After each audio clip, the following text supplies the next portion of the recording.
Playing games is for everyone. They bring us together, entertain the family, and connect people from all around the world. But for some, playing games can be a challenging endeavor.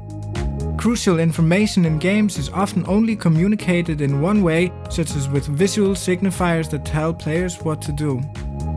This creates obstacles that block progress and disadvantages for people with disabilities when it comes to reaping the benefits of playing games like social inclusion and learning.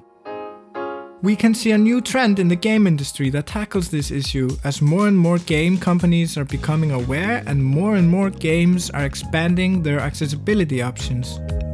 Naughty Dog won the Game Awards for Innovation in Accessibility in 2020 with The Last of Us 2, which has over 60 accessibility settings.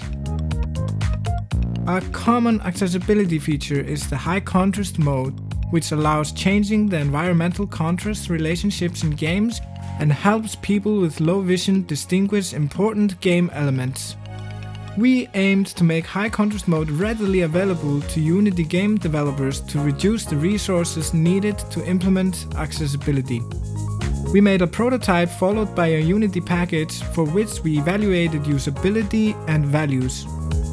The prototype was created based on state-of-the-art analysis and evaluated through interviews with 3 Unity users. We used the feedback to inform the design for the package. We designed and implemented the high contrast mode package in Unity's universal render pipeline because it gave us the opportunity to customize the render process. We used renderer feature and shader graph to change the look of the game environment. We considered 2 target groups, game developers and people with low vision. We evaluated the usability of the package by interviewing 3 Medialogy students online with varying experience in game development. The participants were tasked with using the high contrast mode package along with documentation while we observed their actions. 5 themes emerged from the interviewed data. While the documentation was important, it could be improved with more detailed descriptions and the package could have benefited from pop-up messages and warnings.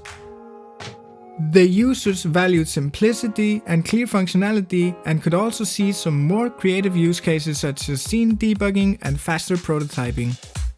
They found constraints too limiting and wanted more controls or advanced options.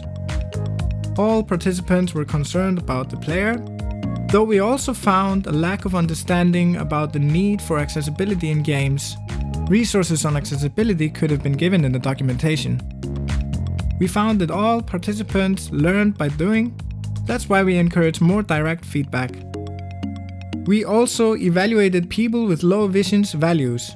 To do so, we implemented a high contrast mode in both the 3D and the 2D game. We reached out and got 2 interviewees who we asked to play the games before the interview. The main takeaway from these interviews was the need for customizability.